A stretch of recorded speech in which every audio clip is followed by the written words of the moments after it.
Bom dia a todos. Nós temos um quórum já, né? Então a gente pode começar, ok? Tá todo mundo. Deixa eu cumprimentar aqui.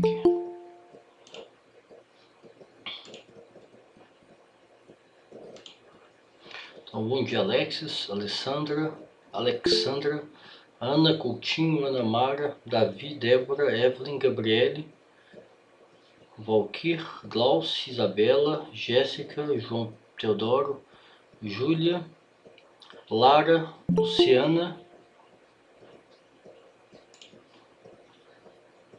Quem mais?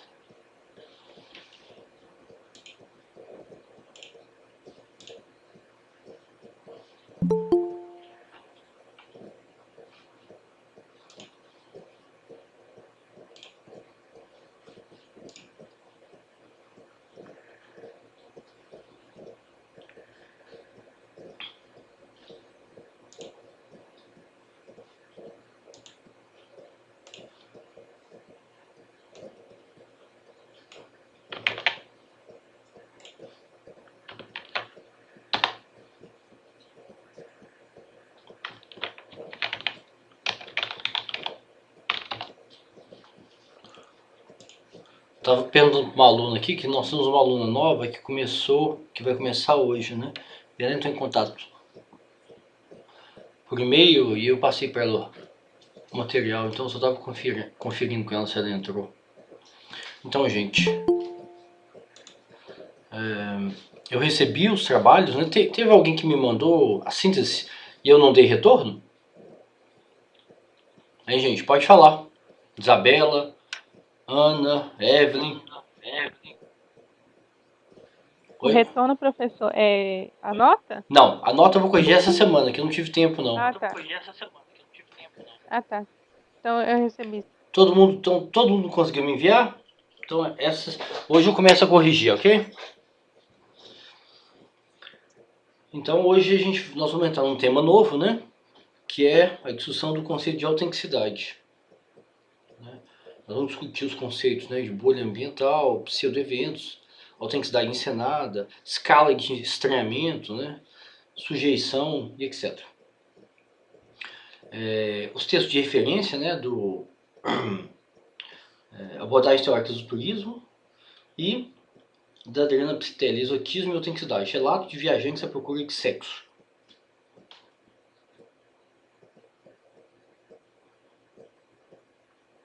Vocês conseguiram ler a aula, ler os textos? Então, a entrega da próxima síntese é para a semana que vem, não é isso? A entrega da próxima síntese é para o dia 21, agora de junho.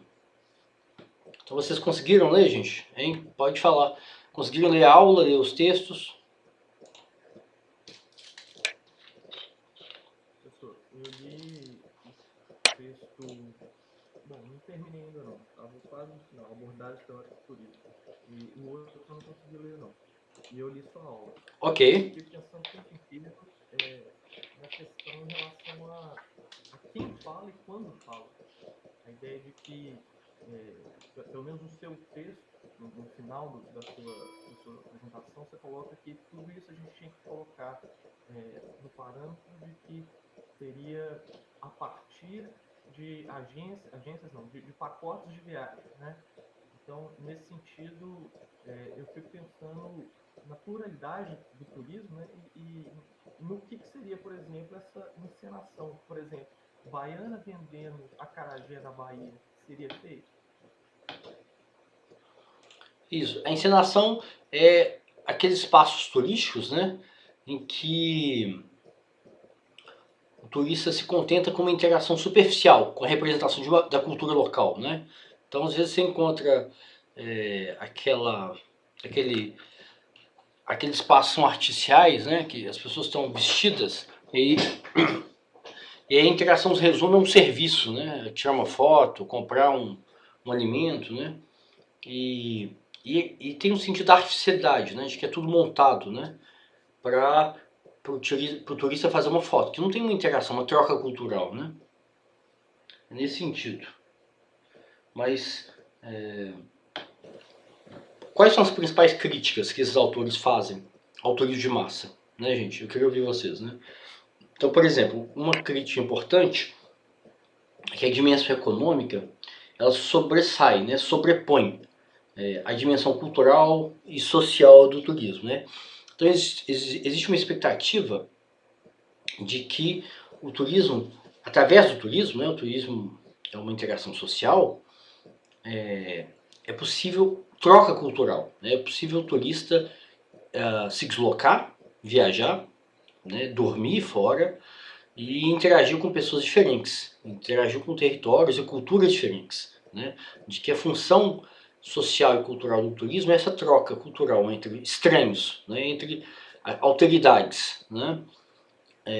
E que isso muda o visitante e muda o visitado, né? Muda a população local, que recebe aquele fluxo turístico, né, ao longo dos anos, né? Então isso muda em termos de valor, de visão de mundo, tem impactos econômicos, tem impactos ambientais, claro, né? Então a primeira crítica ao turismo de massa é que a dimensão econômica ela passa a organizar a experiência turística, né?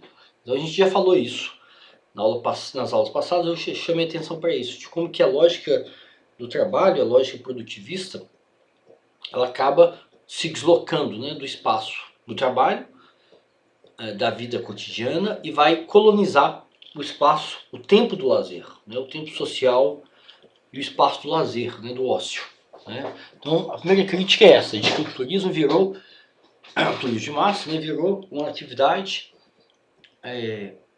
organizada por uma lógica econômica, né? Então a dimensão econômica sobressai a dimensão cultural.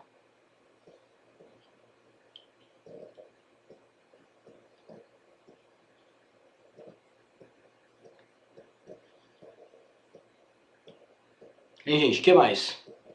Né? Então, outro ponto também é que os turistas vão interagir em experiências específicas, né, apenas com trabalhadores do turismo, né? Então, o turismo passa a ser uma experiência de serviço, né? Então você é atendido, né? Você não tem interação com as pessoas locais. E sobre a autenticidade, né? Quando ele fala que as pessoas imaginam a história e quando chega lá para conhecer, é tudo montado. Não entendi como é que montam uma história. Quando você vai a Roma, quando você vai à França, por exemplo, como é que é mostrada essa história montada? A gente pode pensar, por exemplo, que alguns lugares têm você tem que falar qual página do texto específico, né? Qual que é o exemplo, né? Você tem que trazer mais discussão do texto para a gente entender esse ponto. Mas acho que ele está falando de Tiradentes, de Gramado, né? Que tem aquela arquitetura que é toda como se você é toda fake, né? Assim, é toda artificial, como se você estivesse numa cidade europeia, suíça, alemã, né? Então ele está falando de... Aí você tem o Natal, né? Aquele Natal todo europeu. Ele está falando de como que os territórios, né? Essas bolhas turísticas, eles criam esse ambiente artificial, né? E o turista adere a isso, né? Mas aí os autores vão problematizar. Vão falar que parte dos turistas sabem que isso é uma representação artificial, né? De uma cultura, que aquela cultura não é uma cultura, que aquela é uma cultura brasileira, né? Aquilo é um território brasileiro, que sabe que aquilo é uma representação artificial de uma cultura, você não sabe se é holandesa, se é alemã, se é suíça, também você não sabe qual é a referência exata, né? E o mais importante,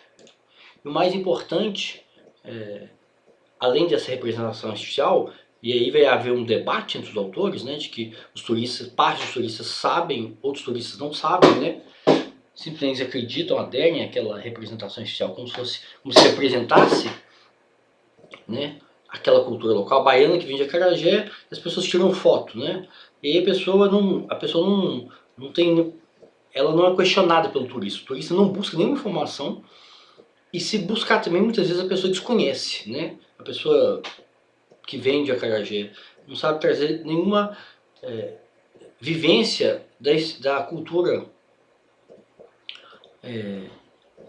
afro, né, brasileira na Bahia, né? Da religiosidade, da alimentação, né? Então muitas vezes você está trabalhando, você se contenta com um trabalhador do setor turístico. Mas qual que é a parte do texto, Klaus, para a gente explorar melhor? Você localizou?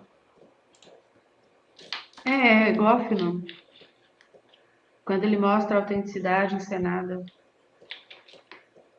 Então, gente, a Glauce, vamos discutir esse ponto aqui, né? Mas a gente está adiantando um pouco, né? Então, os autores vão questionar a autenticidade da experiência turística, né? Antes da gente entrar na discussão sobre autenticidade encenada, né? Então, o que é uma experiência autêntica, né? E aí o autor, como chama o autor, Glauce, que apresenta esse conceito de autenticidade encenada?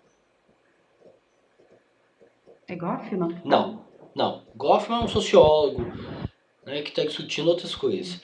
Mas o autor que aplica esse conceito ao turismo, como que ele chama? Está nos textos aí que eu passei. É uma Kennel. Uma Kennel que traz esse conceito de autenticidade encenada, aplicado ao turismo, né?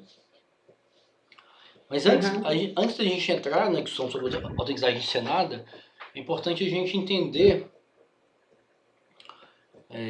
o que significa autenticidade, né? O que significa autenticidade na experiência turística, né? E o que é o oposto da experiência autêntica? É uma experiência artificial, uma experiência inautêntica, né? E por que inautêntica? E por que essa edição é importante, gente? A partir da edição que a gente fez da aula anterior sobre turismo de massa, por que essa discussão da autenticidade, o que ela contribui para a gente entender as experiências dos turistas, né? Entender como que a experiência do turística ocorre, né? Como que ela se dá, como que a dinâmica do turismo ocorre atualmente. Atualmente não, porque atualmente a gente está numa situação de retorno, né, do fluxo turístico em determinados territórios, né? Na maioria não. Mas até 2019, né? Então, entra naquela questão de quem faz o turismo e para onde se faz o turismo, né? Porque se a maioria do turismo faz de norte a norte, vão se visitar os mesmos locais, né? Porque, em tese, você tem uma Roma, você tem uma Paris, você tem uma história dentro dessas cidades. E todos, pelo menos no texto do Edgar Bernardo, Abordagem Teórica do Turismo, eu acho que só um, que é o Shen, que não é um autor que provavelmente não é. Eu tô ouvindo, hein, Valquíria? As pessoas estão escrevendo aqui que elas não estão te ouvindo bem. Eu tô te ouvindo perfeitamente. Hein, gente? Responde aí. Vocês estão ouvindo? Alexis, Gabriel, vocês estão ouvindo bem, Valquíria? Eu tô ouvindo. Porque alguns alunos escreveram no chat. A Glaucia falou que tá muito baixo. Eu tô ouvindo bem. Mas, pô, fala mais alto então, Valquíria, por favor. Então vamos lá. O que eu entendo aqui, pessoal, porque ele elencou vários autores, o Edgar Bernardo, né? Desde 1960, com a Sociologia do Turismo, Nebel, né?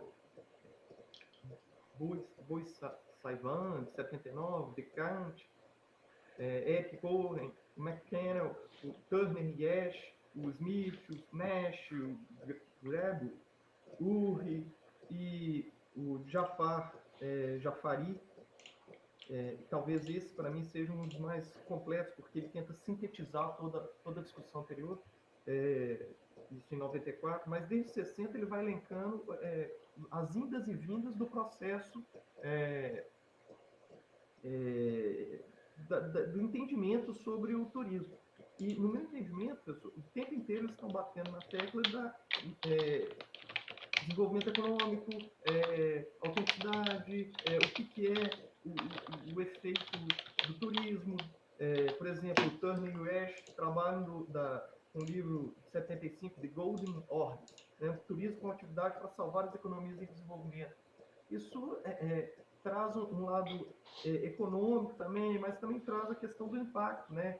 Desde 79, do Bois-Cevan e Descartes, com efeito demonstrativo sobre os impactos que as ideologias e as atitudes externas provocam em comunidades locais. Então, se você pensar na Europa, o indivíduo europeu que está lá, classe média, sai da Europa e vai para a África, vai para o Brasil, ele já tem por si só uma experiência autêntica, porque o comum dele, a vivência dele, o dia a dia dele não é isso. Ele está acostumado com civilização, ele não está acostumado com favela. Quando ele entra e vê uma cidade gigante igual igual o Rio de Janeiro, igual o estado de São Paulo, e vê um bairro igual o Morumbi e ao lado o bairro de Paraisópolis, isso já é muito autêntico para ele, porque é chocante. Para a gente deixa de ser chocante porque a gente acostumou com isso. Isso passa a ser banal porque a gente vê isso todos os dias. Mas para um inglês, para um francês que está acostumado a, entre aspas, bem aspas, civilização, né? Uma cidade luz igual é Paris, Londres, que essas questões básicas de saneamento básico já foram avançadas desde o século XVIII, então é diferente, né? Está bem perto agora? Não, tá ótimo. É porque as pessoas que estão sem fone é que estavam com dificuldade, mas todo mundo que está com fone está ouvindo perfeito. Entendi. Bom, então é isso. Eu fico pensando o tempo inteiro para quem essas pessoas escrevem e como a gente recebe aqui em países em desenvolvimento ou de terceiro mundo e reatualiza esses conceitos. Porque é muito difícil a gente pensar a partir do referencial europeu, né? O referencial europeu entre aspas, bem aspas, de civilização. O nosso não temos cidades urbanizadas do início ao fim, né? É raro você encontrar uma cidade igual você comentou, como Gramado. Para mim, Gramado é tão artificial porque ela é pensada de uma forma higiênica, né? Ela é higienista, ela esconde a pobreza. Ela não mostra a pobreza, ela esconde a pobreza. Não que lá não tenha, lá tem. Mas ela é escondida porque o principal objeto de Gramado é o turismo. Então eles não vão demonstrar isso. Tem muitos textos sobre Gramado, né? É importante a gente ler para a gente entender, né? O que os autores estão discutindo, né? Com a experiência turística em Gramado. Né? Então tem textos que mostram que destacam que é artificial, né? Que toda aquela representação arquitetônica, aquele estilo de roupa, é tudo artificial, é tudo montado para o turista, é como se você estivesse num parque temático, né? E aí as pessoas fazem uma crítica parecida também a Tiradentes. Apesar de Tiradentes tem aquela arquitetura colonial autêntica tal, né? Do século XVIII e tal. Mas é importante a gente usar os conceitos, entender os conceitos, né? Operacionalizar os conceitos, né? Então, qual que é a oposição que os autores, né, trazem? Né? Então, essa coisa de contextualizar a discussão é fundamental, né? Isso que o Walker chamou a atenção, né? Que a produção teórica, de uma forma geral, né, na química, na física, né, na economia, nas ciências sociais, na sociologia, né? Eu que sou formado em sociologia, a produção teórica ela é toda desenvolvida no norte, né? Na França, na Inglaterra, nos Estados Unidos, né? O Brasil, a Universidade Brasileira é recente, né? Ela se desenvolve a partir do final dos anos 40, 50, né? Na USP, etc. Então a produção de conceitos, de teoria no mundo inteiro acontece basicamente na Europa, nos Estados Unidos. Então o que a gente tem que fazer é aplicar os conceitos, né, a discussão teórica ao nosso contexto e operacionalizar, né, ver se elas são úteis para a gente, né, isso é fundamental. Eu acho que são úteis, né, gente, a sociologia, ela nasceu francesa, né, ela foi desenvolvida na Inglaterra, nos Estados Unidos, mas ela absolutamente, as teorias sociológicas, né, do crime, né, que, por exemplo, que eu trabalho, né, da sociologia do crime, criminologia, elas são absolutamente aplicadas ao Brasil. Né? Se a gente for explicar a polícia brasileira, é possível explicar a polícia brasileira a partir de modelos teóricos desenvolvidos nos Estados Unidos, perfeitamente. A diferença é só de grau, né? Lá a polícia tem mais controle, aqui a polícia tem menos controle, aqui a sociedade legitima muito mais a polícia. Então os conceitos da sociologia do desvio, do crime, são absolutamente aplicáveis aqui no Brasil, né? Na América Latina, de uma forma geral e tal. Então, voltando aqui para a discussão, né?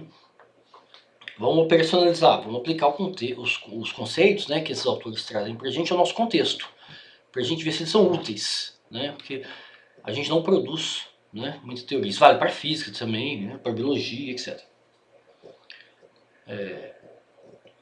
Qual que é a oposição? A partir da leitura que vocês fizeram dos textos, né, e da aula, qual que é a oposição que os autores fazem entre o viajante e o turista? Gente, eu quero ouvir vocês. Podem abrir também a câmera, tá? Se vocês quiserem uma interação mais humana e tal. O Alexis, Alessandra, Ana Coutinho, Ana Mara, o Davi, a Débora. Beleza, professor? Desculpa. Podem responder e pode abrir a câmera se vocês quiserem. Pode falar, João. Pode falar. A interação entre quem? Desculpa que eu não entendi a pergunta. Qual que é a oposição que os autores estabelecem? O Burstyn, por exemplo, né? O Burstyn estabelece uma oposição muito clara, né? Uma oposição dicotômica, né? Maniqueísta, né? Entre o viajante e o turista, né? Eu quero que vocês explorem, né, essa polarização que os autores que discutem a autenticidade fazem entre o viajante e o turista. Eu acho que, ao meu ver, é aquela coisa do turista ser o produto, ser meio que... Deixa eu até abrir a câmera aqui. O turista ser aquele cliente, né? É aquele cara que vai pro hotel, vai ter lá seu quarto reservado, vai para um resort ali e ele vai estar comprando um produto, vai ter aquelas experiências todas feitas para ele, vai ter todo aquele teatrinho e ele vai estar ali naquela viagenzinha dele, entende? E o viajante é aquela ideia que a gente pega desde os primórdios, quando apareceu o turismo, aquela ideia do Grand Tour, que é o turista alternativo, que é um novo termo, eu acho, que é aquele que busca a verdadeira experiência turística, que ele não vai para as grandes empresas, não dá dinheiro para as grandes empresas do turismo, mas sim ele vai para aquela área periférica, para aquela região onde a interação é realmente mais humana, né? Algo construído. Ele vai para algum hotel, alguma pousada, algum lugar onde ele vai ter interação realmente com os nativos, os locais. Ele vai ter a experiência turística em sua forma base, eu acho, assim por se dizer. Ok, é isso mesmo, João. Que mais, gente? Aqui, ó, deixa eu só ler o chat aqui. A Ana Coutinho escreveu: o viajante interage com a população e o turista interage com os outros turistas, né? E o Valkyrie escreveu: turista originário, né? O que é isso? Ele cita um autor aqui, né? Que chama Graeber. O que é o turista originário? Ah, sim, entendi. Agora eu entendi. Você quer explicar, Valkyrie? Para ver se os colegas participam, discutem também, né? Traz aí essa ideia, por favor. Aqui no texto do Edgar Bernardo, ele coloca ele faz um histórico desde 60, né? E quando chega em 89, ele trabalha com o Graeber, que é a busca pelo exótico, pelo autêntico. E muito parecido com o Ed Coulter, em 71, quando ele escreve Arab Boy and Jewish Girl, turistas, né? Quer dizer, o garoto árabe e a garota judia. E o que cada um estaria buscando, por exemplo... Bom, eu não li o texto do Eric, né? Mas eu imagino que sejam duas pessoas de religiões distintas, por exemplo, indo para Belém. É uma terra sagrada para 3 religiões, mas com contextos completamente diferentes. Então, a originalidade dependeria de quem que está mergulhando imerso naquela cultura e naquele país. Entendi, é isso mesmo, né? Quem mais, gente? A partir dessa discussão que o João trouxe, né? Que o Valkyrie também. Quem escreveu aqui foi a Ana Coutinho, né? Quem mais? Então, essa polarização que os autores fazem Vocês podem participar e me interromper a qualquer momento, viu? Fica à vontade. Essa polarização que os autores fazem é entre o turista, né, de massa, somos nós, né? Toda geração que veio a partir dos anos 50, né, com a democratização do acesso, né, do consumo turístico, né, e o viajante, essa polarização, esse antagonismo, né, a gente tem que tomar cuidado para não cair numa romantização, né, e numa demonização de nós mesmos, né, do turismo de massa, dos turistas de massa, né. Então a gente tem que tomar cuidado. Ah, não, a gente, né, vamos voltar para uma época idílica, né, uma época de ouro, né. Todo saudosista todo pensamento saudosista, né, todo pensamento reacionário, né, é perigoso, né, que idealiza uma época, que idealiza um povo, que idealiza um território, né, antigamente que era bom. Então a gente tem que tomar cuidado com essa visão idealista, né.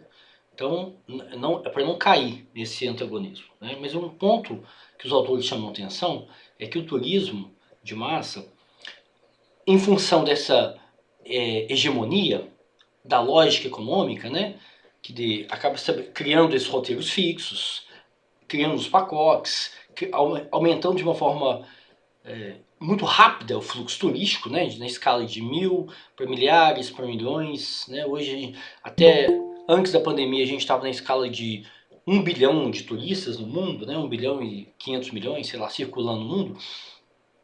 Então, eles fazem uma posição de que o turista, sem cair na idealização, né, da época pré-democratização, de que o turista ele é passivo, né? O turista é um sujeito que quer conforto e que esgota a experiência turística no entretenimento, né? Então,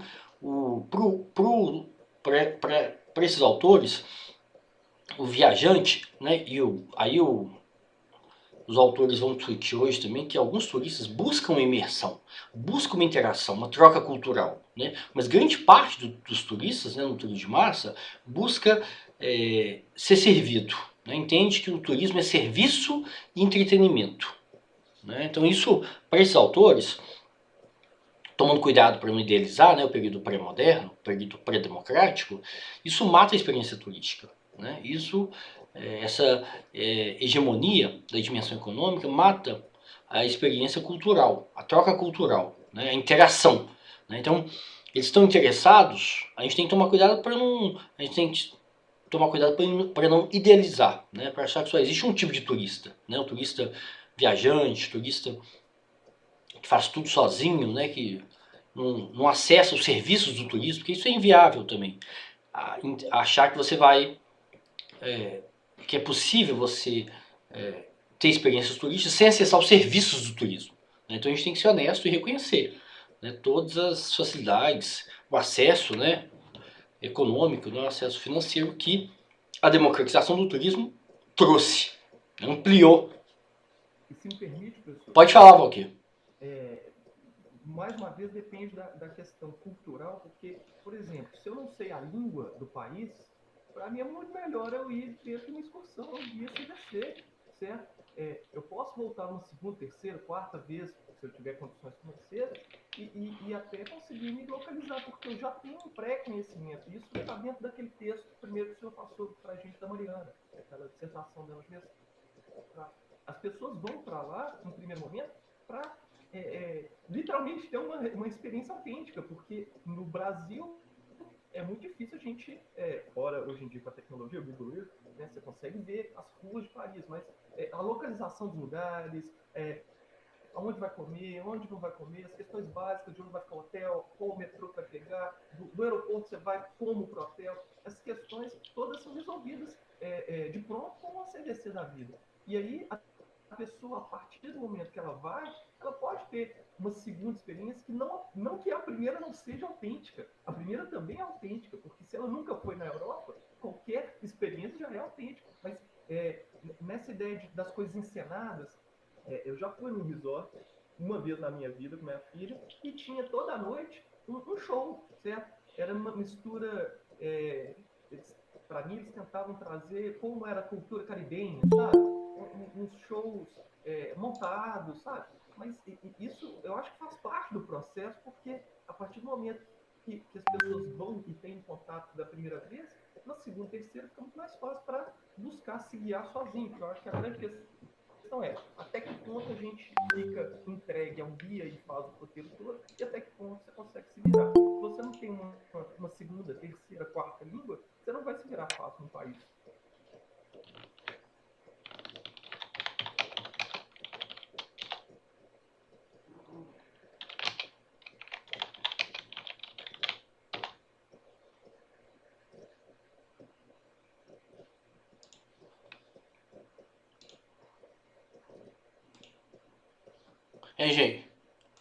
Gente, eu só tava respondendo aqui, a aluna nova tá com dificuldade para entrar. Deixa eu ver se ela conseguiu.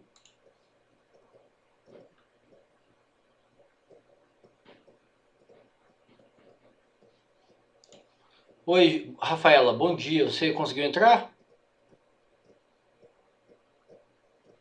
Rafaela, bom dia. Pode falar, pode abrir o microfone. Consegui sim, professor, obrigada. Ah, que bom. Hoje é seu primeiro dia, né?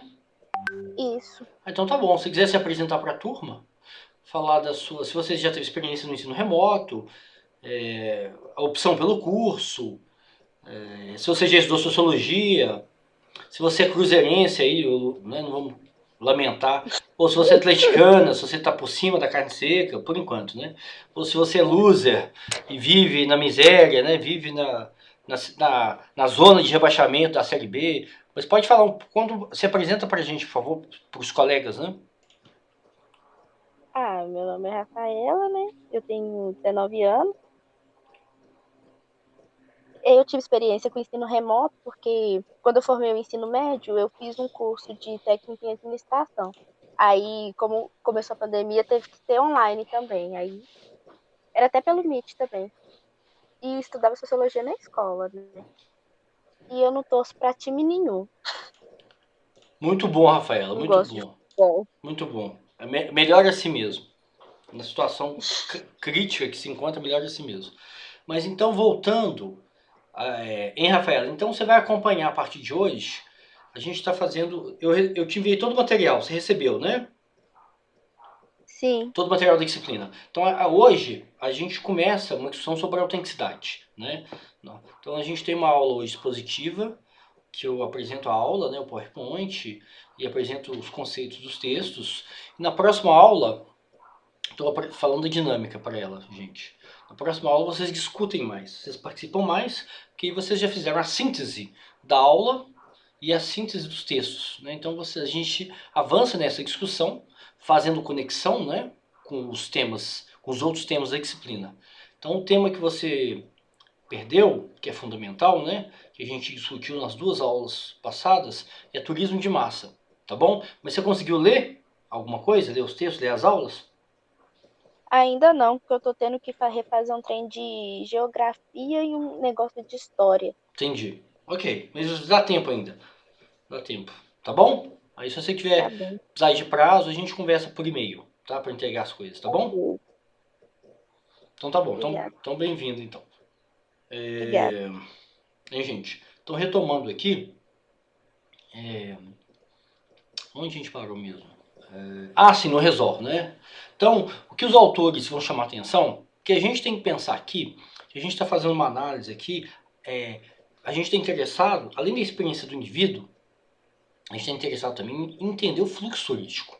Fazer uma análise agregada do turismo, né? Entender como que milhões de pessoas se comportam. Como que é o comportamento predominante, o comportamento padrão, né, mais comum de milhões de turistas, né, no tempo limitado, no tempo muito restrito, que é o tempo de ócio, que é o tempo de lazer, que é o tempo de prazer que os trabalhadores têm, né? Então, a sociedade se organiza de forma tal que ela privilegia a produtividade, privilegia o nosso tempo dedicado ao trabalho doméstico, né, que agora que a gente está preso em casa, está todo mundo ralando em casa, ao trabalho, né, ao seu vínculo profissional, à educação dos seus filhos, à escola, etc, etc, etc. Né? Então, o nosso tempo de lazer, de ócio é mínimo, né? E sujeito a todos os constrangimentos econômicos, desemprego, doença e etc. Né? Pandemia, isolamento, etc, etc, etc. Né? Então, a nossa função aqui, como através dessa abordagem das ciências sociais, né, o turismo com olhar, com a lente das ciências sociais, da sociologia, é entender esse comportamento coletivo. Então, é uma abordagem macro, né, uma abordagem... claro que a gente também tem que pensar nos casos concretos, na nossa experiência concreta, igual o Valky chamou atenção, né? A gente nunca pode esquecer que a gente tem uma trajetória, né? Eu já chamei atenção nas aulas anteriores para esse conceito de trajetória. Cada indivíduo, né? Cada um de nós, né? Vou começar aqui de baixo para cima, né? A Vitória, a Vanessa, a Selma, a Rafaela, o Marco Antônio, a Luciana, a Lara, a Júlia, a Mariana, que acabou de entrar agora, e etc. Né? A Jéssica. Cada um de nós tem uma trajetória, né? Uma trajetória de vida. E essa trajetória vai, significa, ela vai, a gente vai ganhando mais autonomia ao longo da nossa trajetória de vida. Né? Então, na infância a gente viaja com os pais, na adolescência a gente tem um pouquinho de autonomia, né? Na vida adulta a gente tem mais autonomia financeira, a gente começa a trabalhar, a gente ganha experiência de vida. Então essa trajetória vai afetando a nossa experiência turística. Né? Então é importante a gente não ter uma concepção monolítica, unidimensional. Né? Então eu sou capaz como indivíduo, como a Júlia, como a Evelyn, como o Davi, como o Marco Antônio, como o João, eu sou capaz de avaliar minha experiência e mudar, né? E ver o que eu atribuo sentido, o que não atribui sentido, reviver essas experiências, voltar nos mesmos lugares, né? E etc. Então, ao longo dessa trajetória, o turista ele é capaz de fazer uma autocrítica, né, das suas experiências turísticas. Então isso é fundamental. O turista não é um robô, não é um autômato. Né? Ele escolhe, né, ele avalia suas experiências. Então, a gente está interessado numa abordagem macro-sociológica. Né? E aí, quando esses autores chamam atenção para o conceito de autenticidade, eles estão chamando atenção para a experiência turística de milhões de pessoas, né? Um comportamento padrão que milhões de pessoas assumem, né? Que acabam tendo uma experiência turística, uma dinâmica, né? Que organiza o tempo, que organiza as interações, que organiza os territórios, os equipamentos culturais, né? As paisagens que o turista visita ou não, né? E que acaba isolando o turista da população local, né? Da cultura local, da interação. Né? Então, o exemplo máximo, né, desse turista passivo, que os autores estão chamando atenção, é o resort, né? Esse clube. Né, que tem até uma expressão que chama tudo incluso, né? All inclusive. Né? O parque temático, né, lá do Beto Carreiro, o parque temático da Disney. Né? Então, que o turista, são milhões de turistas, né? Um fluxo turístico de milhares de pessoas, de milhões de pessoas. Né? O parque temático da Disney em Paris, onde eu levei meu filho, né? Quando ele fez aniversário, quando eu morava na França. Então, esses lugares, eles criam uma bolha turística. Né? Então, a experiência turística, ela se esgota no entretenimento, ela se esgota no consumo, ela se esgota no turista passivo que quer conforto. Né? E que isola. Né? Durante os 3 dias que você passa nesse parque temático, nesse resort, você não tem nenhum contato com a população local. Né? Nenhum contato com a cultura local. Se você não tem interação, além das interações com os trabalhadores, né? De serviço.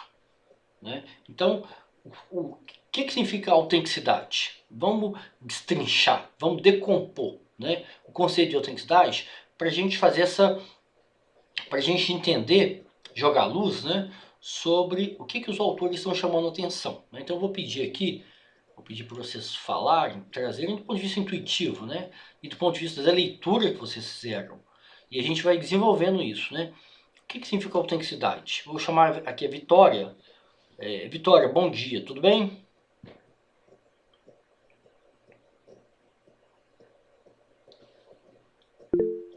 Você pode falar, Vitória? Ou você está só a escrever?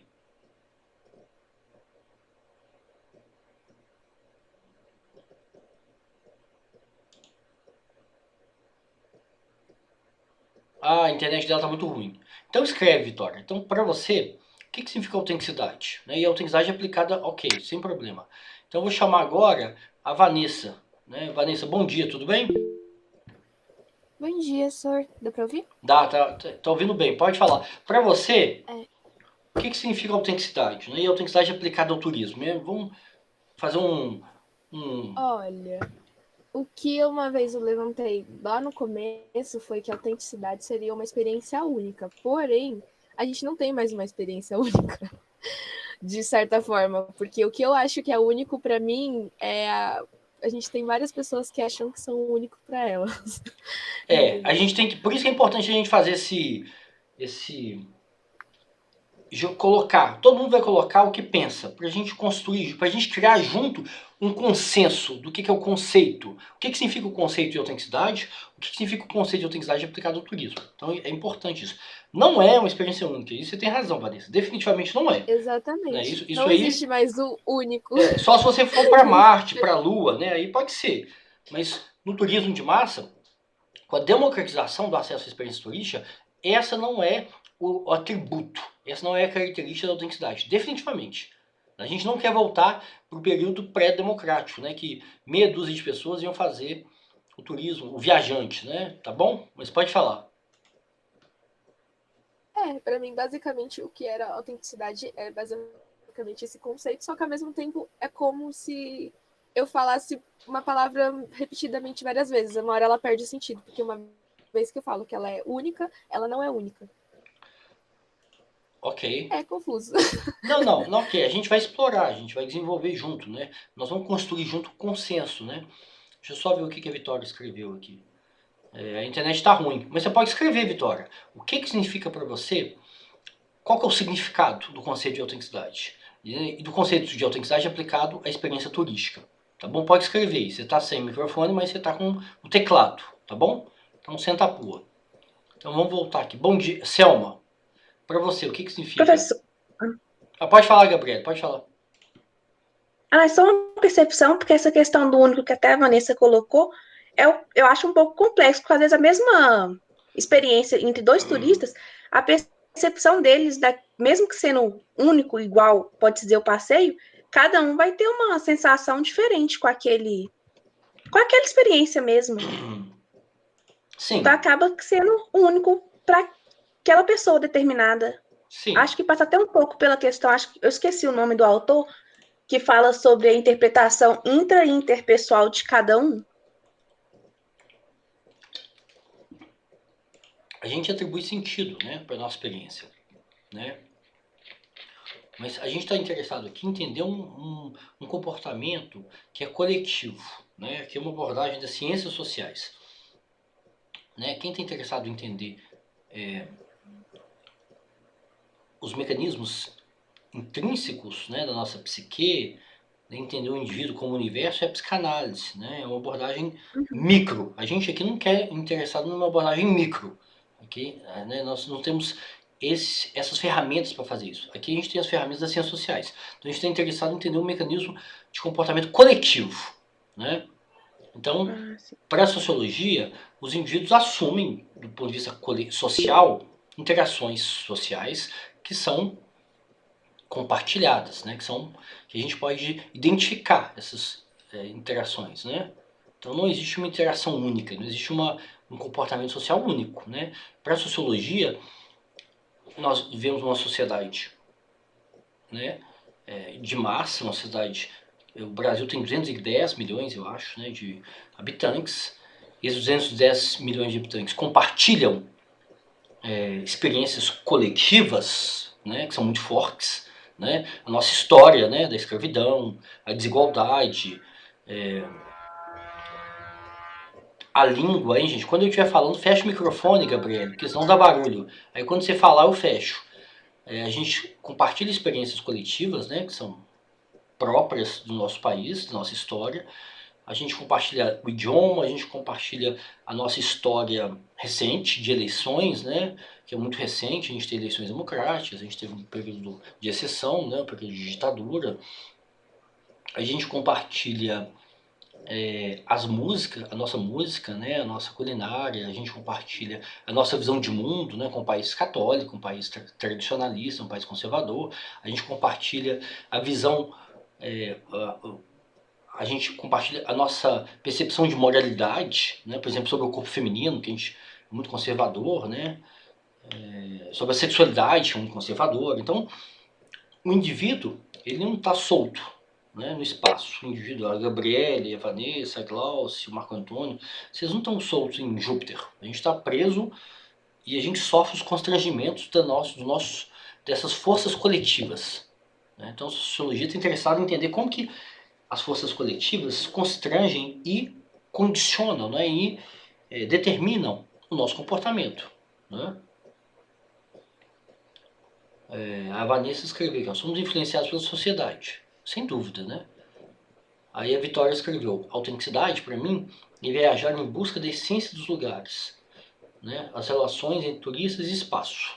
Então essa é uma definição que a gente precisa esclarecer, Vitória, que a gente precisa explorar. Né? O que é a essência dos lugares, né? Do ponto de vista concreto, do ponto de vista né, da minha experiência quando eu viajei para Tiradentes, ou quando eu viajei para São Paulo agora.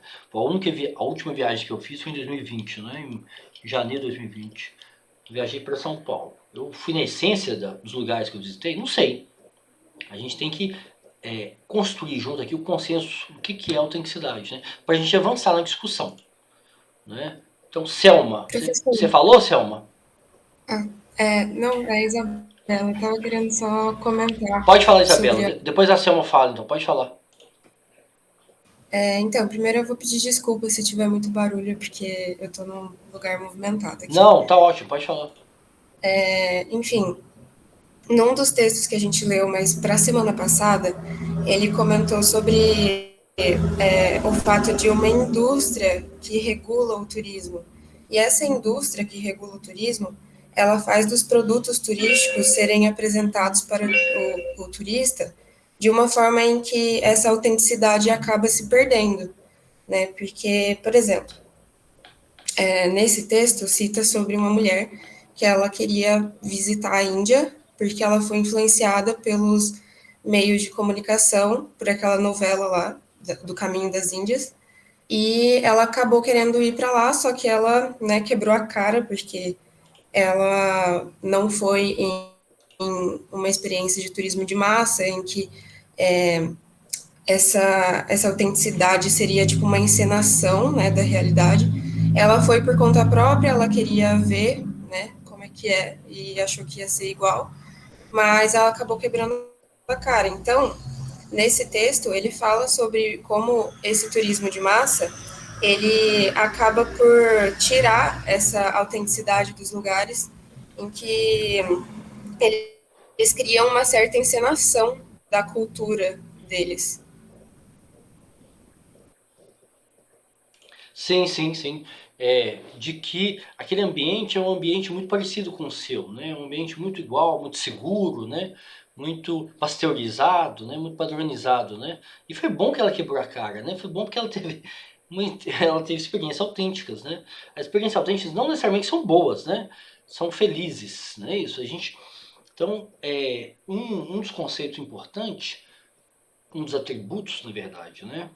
Das características do conceito de autenticidade é quando o turista assume algum grau de risco, né? Risco em relação ao roteiro que ele vai visitar, ao planejamento da viagem, ao tempo que ele vai ficar, aquela experiência ser prazerosa ou não, né? Então, não necessariamente uma experiência tem que atender às suas expectativas. Muitas vezes uma experiência autêntica, ela vai quebrar suas expectativas. Sim, concordo. Mas nesse caso, a autora ela cita o descontentamento dessa pessoa, em que ela queria que realmente fosse igual, ela queria que tipo a experiência dela fosse igual à da novela. E daí eu acho que eu comentei isso para falar da questão da influência desse meio de comunicação também, porque a televisão, por exemplo, é um dos mais acessíveis e que todo mundo quase, né, tem acesso à TV aberta, então essa influência também acaba de certa forma, fazer dessa autenticidade, mas também fazer muitas pessoas ficarem descontentes com o agente de viagem, por exemplo. Então você tem razão, né? Então um dos elementos que contribui para a formação do nosso desejo de conhecer territórios, de conhecer culturas, é a televisão, né? É a produção, na verdade, né? Produção de conteúdo, né? A Netflix, a novela, né? Toda essa produção de conteúdo, ela forma o nosso gosto, né? Contribui para o nosso gosto. Então as pessoas... Eu fiz aquela pergunta para vocês, né? Quem tem... quais os 3 lugares que vocês... Eu fiz na aula passada, eu acho. Quais são as 3 cidades que vocês gostariam de conhecer no mundo, né? Então, se você for perguntar isso, se a gente for expandir essa pergunta, os 3 lugares mais desejados, né? Pelas pessoas, ia aparecer, se a gente expandisse essa pergunta para todos os alunos do curso de turismo, depois para todos os alunos do IGC, depois para os alunos da UFMG, né? Aí a gente poderia separar isso por classe, etc., por educação, né? Aí iam aparecer mais ou menos um hall limitado de lugares, né? Nova York, Paris, Bali, etc. Então, e como que esse desejo, como que o gosto, né? Como que o desejo é formado? Então você tem razão, Isabela, quando você chama atenção para que essas mídias, né? Essas empresas que produzem conteúdo, produzem cinema, produzem série, telenovela, etc., eles contribuem para formar o gosto da população. É o desejo, né? O desejo pela viagem, pelo território, etc., né? E as empresas, e o marketing, a publicidade, né? Ou seja, um conjunto de atores, né? Um conjunto amplo, complexo, né? Heterogêneo de atores, né? Que forma o nosso desejo, né? Não é uma empresa, né? A gente não toma só Coca-Cola, né? A gente não é tão autômato assim. A gente toma Coca-Cola, a gente toma Guaraná, a gente toma suco natural, etc, etc. Ou seja, o mundo é mais complexo do que um determinismo, né? Determinismo. Então, você tem razão sobre isso, né? E aí é bom que a gente quebra a cara, é bom que a gente tenha experiências não previsíveis, não previstas, né? Então, um dos atributos, uma das características do conceito de autenticidade é risco, né? Se o turista tem uma experiência completamente isolada, né? Completamente protegida de risco, né? Tudo é padronizado, tudo é organizado, tudo sai dentro de um esquema, né? Ou seja, quando a experiência turística se resume ao entretenimento, ao consumo, né? Ao serviço, ou quando o turista assume que ele pode ter interações não previstas, que ele pode estar em lugares, que ele pode ficar mais ou menos tempo, que ele pode interagir com a população local, sobre o que a população local, nem todo mundo, né, da população local fica travestido, né? Fica encenando, né? Ser nativo, né? Nem todo mundo fica ensinando ser baiano, fica ensinando ser parisiense. As pessoas têm interações de outra natureza, né? Com o turista, né? Que não passam por essa encenação, né? Então, esse é um atributo importante do conceito de autenticidade, né? Mas agora eu quero ouvir a Selma. Hein, Selma? Então, essa discussão é importante para a gente jogar na roda as nossas impressões, né? Sobre o conceito de autenticidade. Pode falar, Selma. Bom dia, professor. Bom dia, turma. Bom dia. Bom, a autenticidade, para mim, é o que uma pessoa faz, ou um objeto, que não é massificado, que é só ela que tem, só ela que faz, só ela que tem aquela característica.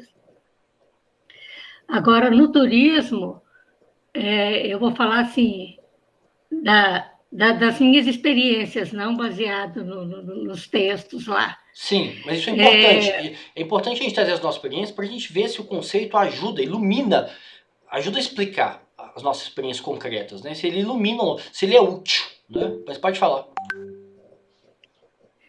Então, eu fui para Caldas Novas uma vez, numa excursão, que a guia levou a gente para o hotel e sumiu, não tinha mais guia. Então, a gente procurou os passeios, os lugares, por nossa conta. Então, a gente precisou conversar com o pessoal do hotel, e aí nós fomos nos pontos turísticos. Então, eu acho que nós fizemos entre aspas, né, um autêntico, porque acabou que a gente conviveu com o pessoal lá e fez as coisas que normalmente não faz, porque fizemos também, né? Fomos nos pontos turísticos, fomos no comércio fazer compras, mas ou procuramos alguns lugares diferentes para comer, não dentro do hotel. Então, assim, foi um misto, né? De autêntico com a massificação. Agora, autêntico mesmo, eu diria que seria uma viagem que meu filho fez para o Chile. Ele pegou o carro, ele e a esposa dele, e saíram para o Chile. Foram parando nos lugares, procurando hostel. E aí ele conta assim, histórias fantásticas, impressionantes com essas experiências que ele teve. E isso eu achei que foi autêntico. Entendi. E foi autêntico por quê? Vamos destrinchar, né? Vamos decompor o conceito. Vamos identificar os atributos da experiência do seu filho aí. Por que é autêntico? Fala para ele. Vamos pensar em termos... Quais são as características que definem esse conceito? Porque realmente ele fez coisas que o turista de massa não faz, né? Que vai para um lugar e fica ali, só fica naquela bolha. Ele teve que se expandir, porque ele precisou de outros serviços além daquela bolha. Ele precisou procurar, ele precisou conversar. Ele falava o idioma, precisou interagir no idioma, né? Então ele falava? Espanhol, todo mundo fala portunhol, né? Entendi. Então isso acaba gerando algum tipo de confusão, né? De mal entendido, né? E se aprende também, claro, né? As pessoas vão aprendendo com os erros, né? Ele teve uma indicação de um hostel, por exemplo, que quando ele chegou lá era um pardieiro. Ele falou, o quê? Ele já tinha combinado tudo com o dono, foi lá, conversou e tal. Quando ele viu o lugar, ele falou, o quê? Não dá para colocar a minha esposa aqui, não. É uma zona, ele entrou né? No carro e cascou fora. É uma zona, né? Ele falou, larguei o moço lá, entrei no carro e casquei fora. E ele foi procurar outro lugar. Entendi. É uma experiência que assume risco, né?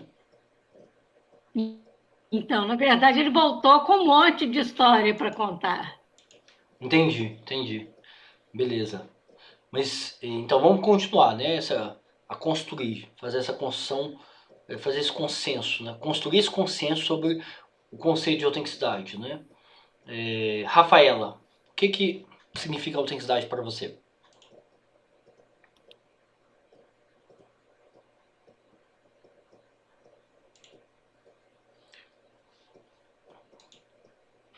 Rafaela, pode falar. Depende. Eu tava falando com o microfone desligado. Ok, eu faço isso toda hora, tudo bem. Pra mim, a autenticidade em si, pra mim, é uma coisa original, né? Sim, mas aí você tá me dando outro conceito por outro, né? Você tá fazendo uma... Mas o que significa uma experiência original? Vamos decompor, vamos né, entender as características que definem a originalidade de uma experiência. Depende, porque tudo que uma pessoa é original. Não. Tudo que ela faz pra ela. Não. Pra mim, igual uma experiência nova, igual o pessoal falou, uma experiência única, aquilo ali é o único, autêntico, original pra ela, porque, né? Só ela sabe como que ela tá se sentindo naquele momento, só ela sabe o que ela viveu, então pra mim aquilo é original pra ela.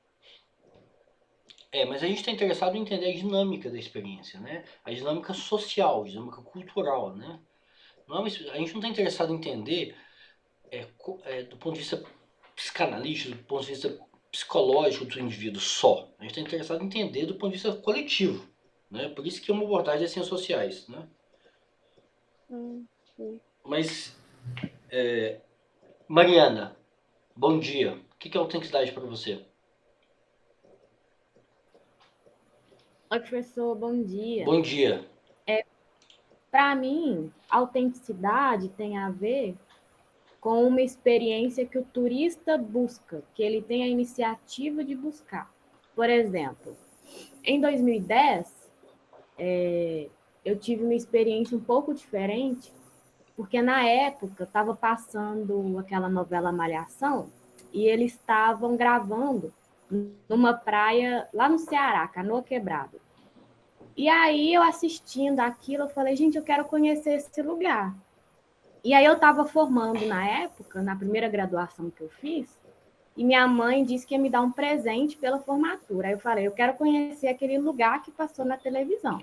Ou seja, a mídia me despertou um interesse de conhecer por aquele lugar, uma curiosidade, um desejo. E aí eu fui lá com meu namorado na época, que hoje é meu marido, só que a gente não comprou pacote porque o lugar era muito isolado ainda, só tinha uma estrada de acesso, era uma praia maravilhosa, paradisíaca. E aí a gente foi buscar o conhecimento sobre aquele lugar e as atividades que a gente queria fazer naquele lugar.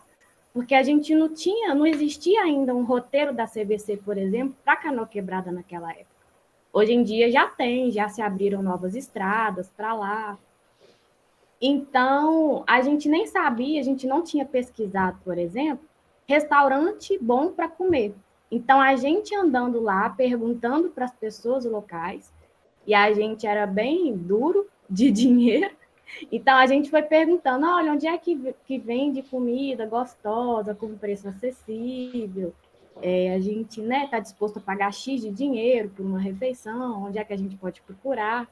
Então, a gente foi andando pela cidade, conhecendo as pessoas, conversando com as pessoas, para procurar onde a gente ia comer, para Então procurar... vocês foram construindo esse roteiro, né? Isso, na prática, Fomos né? construindo. Isso, na prática, Isso, mas sem um intermediário, né? Sem um agente intermediário, né?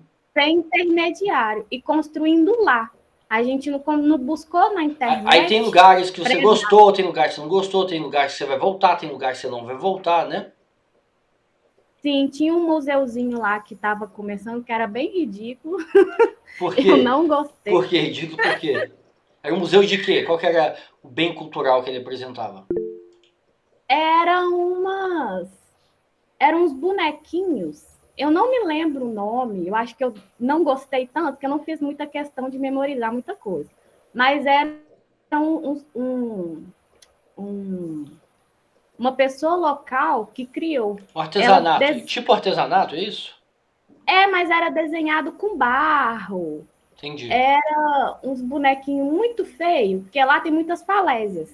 Sim. Então, eles utilizam as cores das falésias para construir os desenhos daquele museu. Então, Entendi. usou muita areia, muito barro.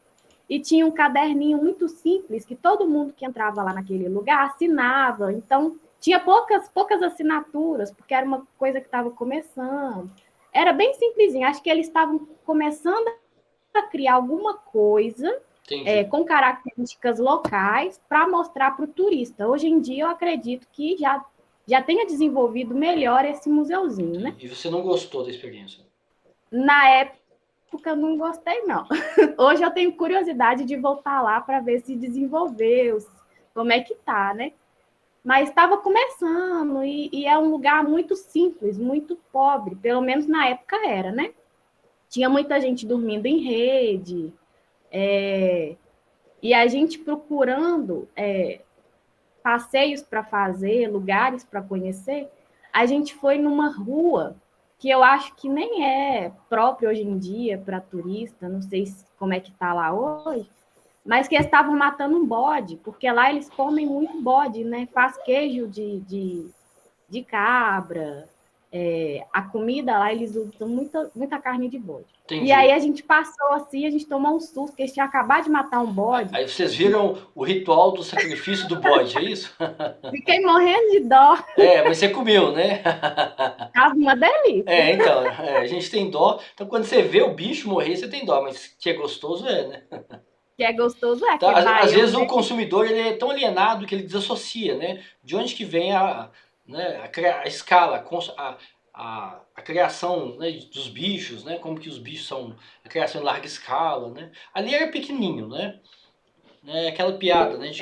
De que as crianças acham que o leite vem da caixinha, né? Não vem da produção em larga escala, né? Justamente. E eu não sabia que o bode tinha tanto sangue. Você não sabia que ele sofria tanto, né? Mas quando matam um indivíduo, ele sofre, né? Isso é assim mesmo, né? Pois é. Ainda bem que eu não ouvi nenhum ruído, assim, barulho do bode. Mas você ia comer do mesmo jeito, que é gostoso, né? Comi do mesmo jeito, delicioso. Como de novo. Então tá bom. Eu acho que foi uma experiência puramente autêntica, porque Entendi. não teve para início de conversa, não teve nem planejamento, né? Entendi. Mas o curioso é que a origem do seu desejo, né, do seu destino, né, veio da mídia, né? Veio milhares de pessoas assistiram essa novela, essa série, né? E tiveram esse desejo também, né? Tá vendo? Olha como que Foi na televisão. Então, como que veio da televisão? Então, a televisão é capaz de formar o nosso desejo, né? É E capaz de muita gente, Então, de né? milhares de pessoas, de milhões de pessoas. Isso é que é legal, Tem uma né? mídia acessível, TV aberta, né? Isso, Que era da Globo na época. Então ela forma milhões de um imaginário sobre aquele território, né? Sobre aquela praia, sobre aqueles costumes, sobre aquele território, formado, cria-se esse imaginário em milhões de pessoas, né? Sim, e o interessante é que na novela eu vi que tinha muitas dunas, muitas praias com uma água azulzinha. E na hora que eu cheguei lá, eu descobri que tinha falésias também. Eu descobri que tinha passeios para fazer, atividades no meio das dunas, que tinha lagos no meio das dunas, que tinha aquelas atividades de tirolesa. Então, descobri lá, né? Entendi. Ok, então tá bom. Então, obrigado, Mariana. Vamos seguir aqui com o Marco Antônio agora. Marco Antônio, bom dia, tudo bem? Bom dia, professor, tudo bem? E aí? Como que você define a autenticidade? E a autenticidade aplicada ao turismo, né? Então, eu acho que tem a ver um pouco com a trajetória de cada um. Sair um pouco da zona de conforto e ver coisas que você não vê todo dia. E aí pega um pouco na questão da subjetividade, né? Porque cada um tem uma coisa que é habitual e que é incomum, né? Às vezes o que eu vejo todo dia você não vê, ou ao contrário. E quando você vê essas coisas incomuns, você acaba aprendendo, né? Consequentemente, não tem jeito. Você, querendo ou não, você aprende uma coisa nova. Por exemplo, pega um pouco do exemplo que vocês falarem agora, porque eu quero muito conhecer Chernobyl. E foi despertado por mim por causa de uma série da HBO, né? Que é muito boa, são 5 episódios só e tal. Eu vi a série, é deprimente a série, é muito forte, muito bem feita, É muito né? É deprimente, viu, demais. gente? Só tem um lugar pior do que a Vale, viu, gente? É Chernobyl, viu? Então, se vocês quiserem fugir da Vale, não vão para a Rússia, tá? Não vão para Chernobyl, lugar que tem usina nuclear. Pelo menos no Brasil só tem 3, né? A tragédia brasileira é pequena, né? Sobre um lugar pior do que a Vale é Chernobyl.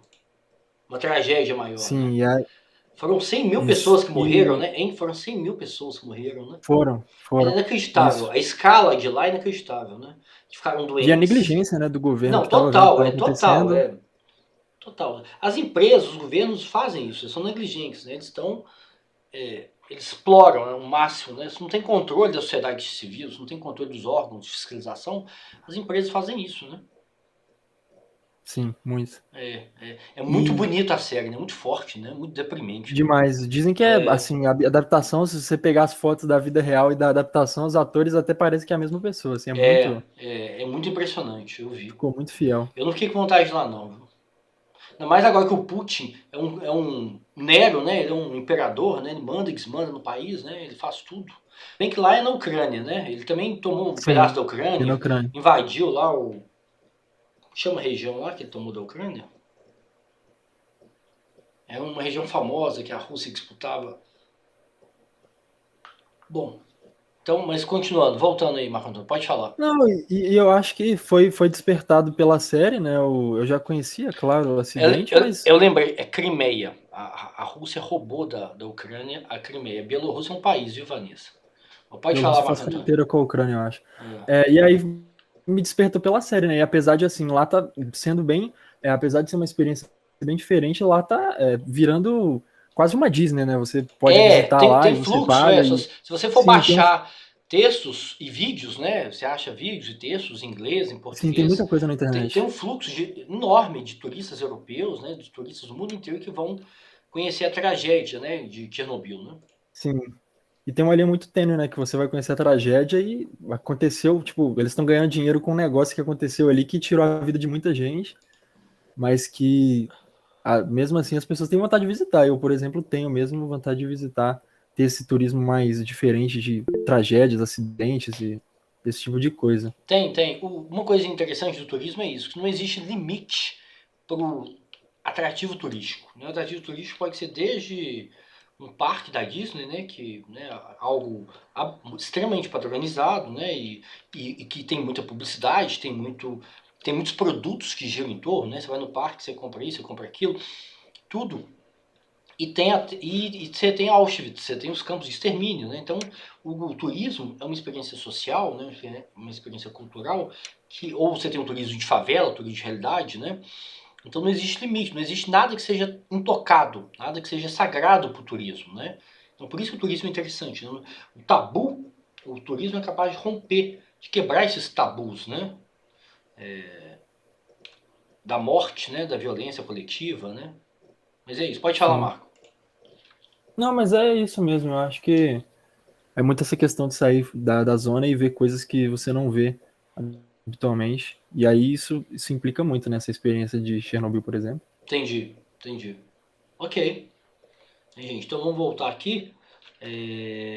Marco, agora a Luciana. Bom dia, Luciana, tudo bem? Bom dia, tudo bem e você? Tudo bem. Como que você define uma experiência autêntica, né, no turismo?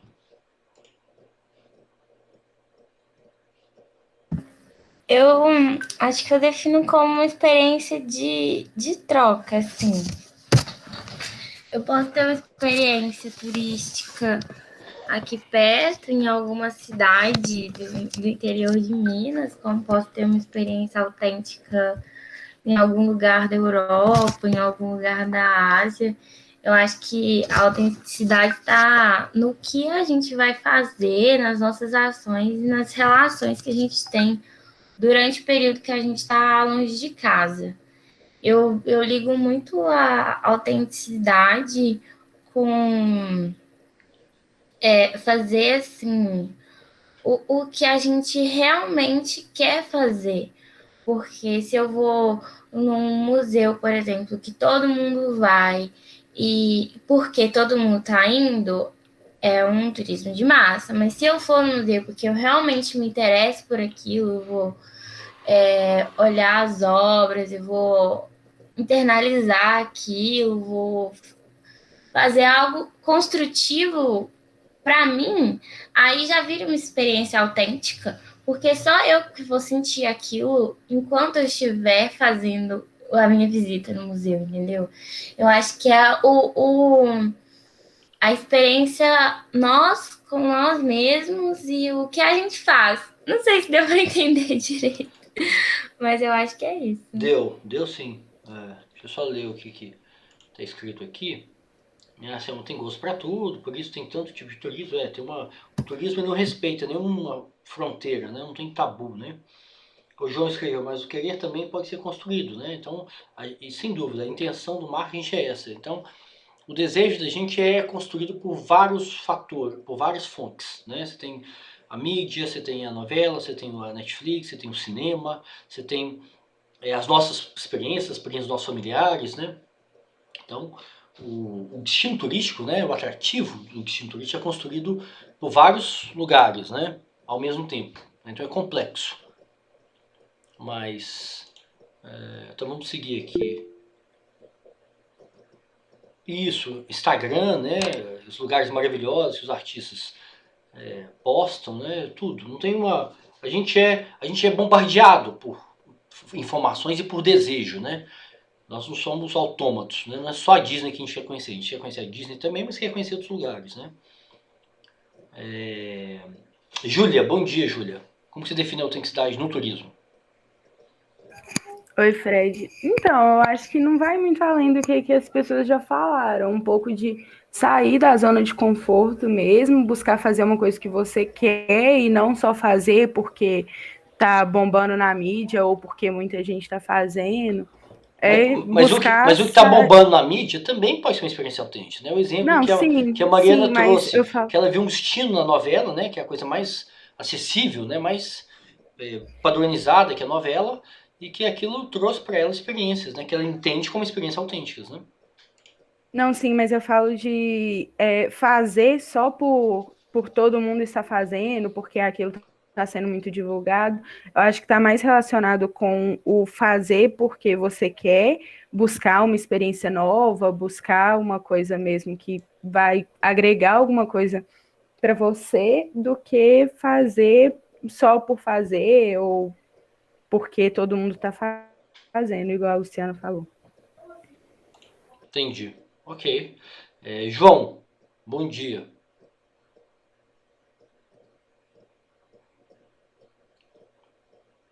Oi, João, pode falar. Ah, tá, perdão. Eu acho que o turismo depende, o turismo autêntico depende um pouco de duas coisas que, ao meu ver, o turismo ele tem uma intenção quando você vai nele. Você pode ir num turismo, fazer uma viagem para você adquirir mais saber histórico, por exemplo, que é uma viagem educativa. Então você quer ir, por exemplo, sei lá, aqui em Canudos, você faz uma viagem porque você quer ir para Canudos para conhecer aquele lugar.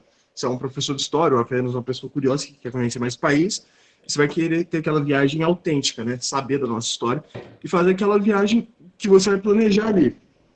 Também tem casos como, eu acho que o natural, que é o turismo meio que você vai num lugar e faz um turismo meio que sem saber. Por exemplo, dá um exemplo pessoal meu, que eu acho que é meio que uma viagem turística, que é desde pequeno eu vou pro Piauí, eu faço uma viagem pro Piauí, de carro eu fazia pelo menos, com os meus pais, né? Agora eu não posso mais, não faço há um tempo, que minha família, parte de mãe é lá do Piauí, do interior do Piauí, etc. Você mora onde? Então eu fazia desde pequena viagem que era... Você mora onde? Você mora onde? Em BH? Não, eu moro aqui em Belo Horizonte. Minha família por parte de pai é de Belo Horizonte. Aí você saiu de BH pro Piauí? Isso, de carro. 2.000 quilômetros. Mais de 2.000 quilômetros. Eram 2 ou 3 dias de viagem. Quando eu era pequeno, eu também fazia essas viagens às vezes de ônibus, eram uns 3 dias. Você tem que parar, porque senão é exaustivo, é perigoso até, porque as estradas são horríveis, né? Meu pai é do Maranhão, então na minha infância eu ia de caminhão, meu pai tem um sobrinho que é caminhoneiro, então a gente ia de caminhão e de carro também pro Maranhão. Também eu não recomendo, assim, é aventura, viu, gente? Pelo menos na minha época que eu ia, nos anos 90, né? Nos anos 90, nos anos 80 também, é aventura, era um risco danado. Mas é uma experiência, né, nova, assim, né? Isso mexe com você, né? Mas aí, pode falar, João. É interessante. Mas, bom, eu fiquei acostumado, né? Que desde pequeno eu ia dormindo no carro, tranquilo até. Eu acho que se eu fizer uma viagem dessa eu não vou sentir mais. Mas, por exemplo, eu passava em algumas cidades, como a Bahia, por exemplo. Tem várias cidades na Bahia interessantes. A gente passava por Canudos, só que não entrava, porque não era o nosso destino, né? A gente passava em cidades que a gente parava, que eu considero hoje cidades assim, que agregam para o conhecimento, por exemplo, Feira de Santana. Tem gente que vai na Bahia, vai só nas praias, vai ali em Caldas Novas, vai em um lugar assim que é para os turistas realmente, mas não conhece Feira de Santana, uma das maiores feiras do Brasil. Que é algo assim, que é uma experiência totalmente nova. É uma cidade muito grande, né? Assim, eu não conheço. Mas exatamente. É uma cidade inteira. É uma cidade basicamente, a cidade é um mercado. É uma cidade rica também. Claro, é muito desigual, mas deve ser uma cidade rica, dinâmica, né? Eu não conheço. Não sei nem qual é o tamanho da população. Exato. Por exemplo, você sair de Minas Gerais, está passando ali pelo Rio das Velhas, tem gente que nunca foi no Rio das Velhas, nunca chegou perto. Tem vários pontos que você vai chegando, você vai passando, que você vê uma experiência totalmente nova. eu sinto que eu fiz um turismo quando era pequeno, não aproveitei isso porque, bom, era criança, mas, por exemplo, tem gente que vai fazer viagens para o Piauí, vai para as praias, porque é o mais comum de você fazer aquele turismo de lazer. E tudo bem isso. Você ir para a praia porque você quer ser um turista, seu objetivo é ter lazer ali. Aí você vai ter sua experiência e tal. Mas você não conhece, por exemplo, o interior do Piauí, que é para onde eu ia. Ou você não conhece a capital, que é Teresina, onde eu já até morei um ano. Você lá. conhece aquele parque? Oi? Aquele parque nacional que tem lá no Piauí? O parque que tem as pinturas rupestres? Não. Apesar da minha família ser do Piauí, você acredita que eu nunca fui em nenhuma praia do Piauí? Eu não conheço uma praia do Piauí. Não, eu tô pensando Nenhuma no das praias do parque. Piauí. Tô falando daquele parque nacional que tem pinturas rupestres. Você conhece? Não, eu ia... Nossa... Eu não sei onde é, não. Um tio meu lá, ele me chamou pra ir nesse parque, só que eu acho que tinha prova, alguma coisa, quando eu tava morando lá. Você devia ter largado morei um sua ano lá. prova. Devia ter largado. Prova é tudo igual, Você devia ter ido. Essa é uma experiência interessante, só que eu falei, eu não vou, porque eu não dava muito valor, né? Mas eu não fui. Mas é isso, tipo, eu vejo que a experiência turística é aquilo que você constrói. Você tem que ter um objetivo em mente, ou na verdade não, e dependendo daquilo, você vai fazer aquela sua experiência ser o mais encaminhado, mais autêntica possível, entende? Que nem no meu caso foi natural, que era, eu tinha que ver minha família, então eu tive essa experiência turística, que inconscientemente, mas também tem outra experiência que é essa questão de você ir para lugares que você quer ir, lugares históricos, ou simplesmente ter seu lazer, que é seu objetivo. Você tem a experiência ali de estar confortável. Legal, legal. Obrigado, João. Aí o Valquir escreveu que é o Museu do Homem Americano, que é muito famoso esse museu, né? E que eu imagino que tem um fluxo turístico para lá, mas Não tem, pessoa. eu não sei qual que é o tamanho do fluxo turístico, né? Eu não sei. Imagino que Inhotim deve estar de 1000, né? Inhotim recebe 1 milhão de visitantes por ano. Inhotim é super famoso no mundo inteiro. Inhotim é super recente, né? Ele foi criado em 2000 e alguma coisa, eu acho. E recebe... É verdade. E recebe um fluxo turístico gigantesco, né? Não, mas aí a gente está olhando aqui os atrativos específicos, os atrativos turísticos de Inhotim, né? Que são reais, né? Claro que a intenção do cara lá, o Bernardo Paz, que criou o museu do Jardim Botânico, a intenção dele é outra. Mas o fato é que lá tem atrativos, né? E o Museu do Homem Americano tem mais atrativos ainda. É história...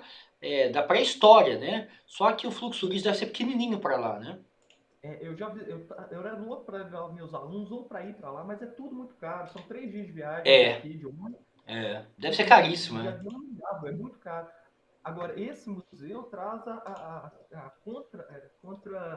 discussão contrária à teoria de Clovis, né? Que os homens não chegaram pelo Brasil através da América do Norte, e sim através da Oceania. E sim. Os caras vieram de barquinho, né? Né? Exato, de tronco, de canoa. Uns barquinhos pequenininhos, né? Isso, e lá estaria a comprovação a partir dos restos de fogueiras. E é uma discussão muito grande, principalmente os historiadores e geólogos, porque eles não concordam. A grande maioria bate nessa teoria da Annie Guidon, lá, a francesa que estava na linha de frente. Que é diretora do parque, né? Antropóloga, né? Arqueóloga. Ela é arqueóloga ou antropóloga? Eu acho que foi os dois, pessoal. Legal. É muito fera, muito fera. Mas tá vendo, há uma experiência autêntica que o João falou, que é conhecer Canudos, por exemplo, né? É conhecer um lugar que tem um peso, né, histórico, que tem um significado, né, do povo, né, de como que o povo, né, um líder messiânico, né, uma revolta, né, com a volta da monarquia, olha que loucura, né? E aí produziu um dos maiores livros da literatura nacional, né, que é o livro do Euclides da Cunha, chama Os Sertões, né? Então é uma experiência, deve ser assim. Eu imagino que lá em Canudos também não tem um fluxo turístico grande, né? Mas que é interessantíssimo, né?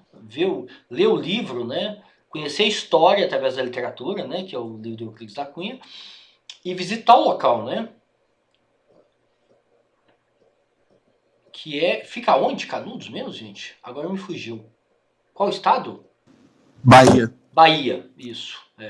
Fica na Bahia. Que é esse trajeto, esse roteiro que o João fazia, né, com a família dele. Hein, gente? Eu parei aonde? João... A Jéssica. Hein, Jéssica? Pode falar, bom dia. Bom dia. Então, Hein, gente, se vocês quiserem explorar, pra gente não ficar repetindo um ao outro, né? Vocês podem dizer também o que é uma experiência inautêntica. A gente pode ir no polo antagônico, né? No polo oposto. O que é uma experiência autêntica? Então eu vou falar assim, não, professor, eu não sei o que é uma experiência autêntica, mas eu vou provocar a turma e vou dizer o que é uma experiência inautêntica. Né? O que é uma experiência inautêntica? A gente pode explorar isso também, né? Mas pode falar, Jéssica. então, eu não li os textos, mas eu dei uma olhada nos slides da aula. Sim, sim. Mas você tem tempo ainda. Tem tempo. Até semana que vem você tem que ler e fazer as sínteses, né? Mas traz a sua percepção, suas impressões, né? Do significado do conceito, né? Pelo que eu entendi, que são as minhas impressões, é que a autenticidade, ela tem menos a ver com originalidade. A gente costuma fazer essa associação, né? Autêntico e original. Então, ela tem menos a ver com a originalidade e mais a ver com a subjetividade do sujeito, que é o que foi basicamente dito aí para trás. É a questão do sujeito sair da sua zona de conforto, dele experienciar coisas diferentes do que ele vive no dia a dia. Por exemplo, aí na questão do inautêntico seria, por exemplo, não sei, você sai daqui e todo dia você come arroz com feijão, mas aí você sai daqui e vai viajar para Bahia e come arroz com feijão, entendeu? Eu acredito que essa seja uma experiência inautêntica, porque você está saindo, você continua na sua zona de conforto, você continua experimentando a mesma coisa que você come todos os dias. Entendi. Então, mas por aí exemplo, se você experimenta uma culinária vamos fazer um destino, vamos falar de um destino turístico, né? Por exemplo, viajar, turismo de sol e mar, né? Sol e praia. É uma experiência autêntica? O que você acha? Sol e praia. O sonho de consumo do mineiro, né? Que é ir para a praia, ir para o Espírito Santo, ir para a Bahia, ir para o Nordeste, etc. Né? Você acha que isso é uma experiência autêntica? Ou inautêntica? Sim, porque se tem a ver com a subjetividade do sujeito em si, é autêntico, porque, por exemplo, a gente não tem praia, a gente não convive com praia. Então, quando ela vê a praia pela primeira vez... Mas pensa que a experiência está dentro da trajetória do sujeito. Né? O sujeito, é igual o João falou, né? A gente começa fazendo viagem e tendo experiência turística na infância, viajando com os pais. Depois tem adolescência, depois tem a vida adulta, depois você vai ganhando autonomia financeira. Pensa que ao longo da trajetória de um indivíduo, ele vai só na praia. Ou seja, o consumo dele, a experiência turística para ele se resume ao sol, à praia, né? Então, ao mar. Então, em que medida que isso é uma experiência inautêntica, né? Essa experiência recorrente, né?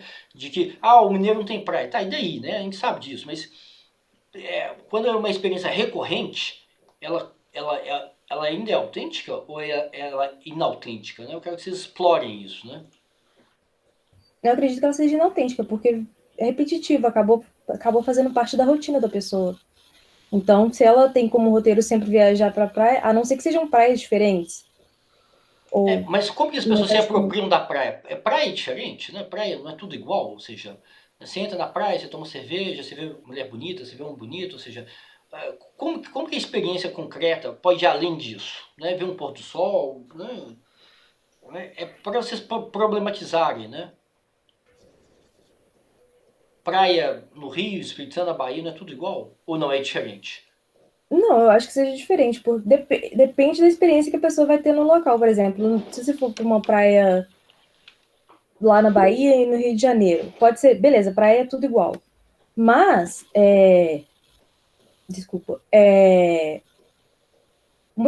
vamos supor, depende do que você vai fazer na praia. Você pode ir na praia só para poder olhar ou para assistir o pôr do sol.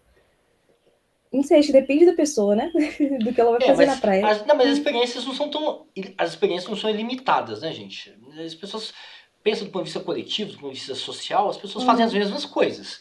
Não tem ninguém que vai pra praia e que vai pintar, que vai fazer, sei lá, que vai fazer uma coisa diferente. O fluxo turístico, a gente está pensando em termos coletivos, tá? Em termos agregados. Em termos agregados coletivos, as pessoas fazem as mesmas coisas. Senta a bunda na areia, fica tomando cerveja, fica vendo gente bonita, fica conversando fiado, fica tomando sol, que é gostoso, fica nada, ver o pôr do sol, né? Então, é só para problematizar, né? Não é para a gente esgotar essa discussão, né? Mas é só para a gente pensar o que é uma experiência inautêntica, né? Porque a gente tem que definir, tem que construir, né? Esse consenso, o que é autenticidade no turismo, mas também a gente tem que entender e tem que construir também aqui o que é uma experiência inautêntica, né? Mas, então, eu vou passar agora, obrigado, Jéssica, eu vou passar agora para a Isabela. Pode falar, Isabela, bom dia.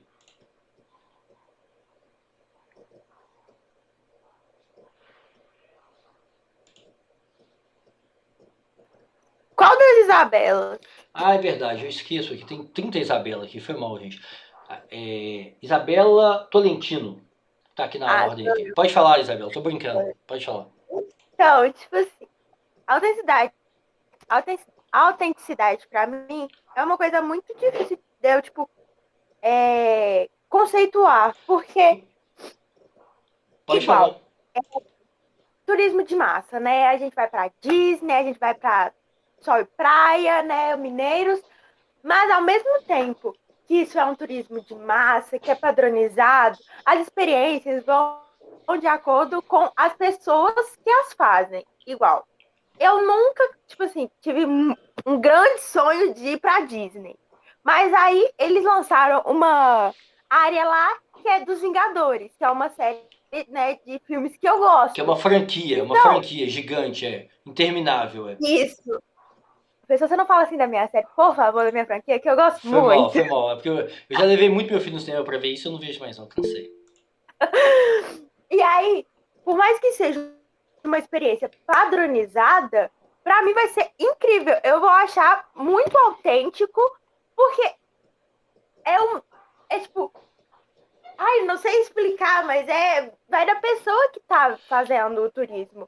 Então, tipo, por mais que seja um lugar padrão, né, que todo mundo vá, às vezes a pessoa que está fazendo, né, vai achar uma coisa muito autêntica que ela nunca viu e, né, essas coisas, igual o salto do Homem-Aranha lá na atração, eu vou achar incrível, vou achar autêntico, que não vai ter mais nenhum lugar que é só ali que tem o salto do Homem-Aranha.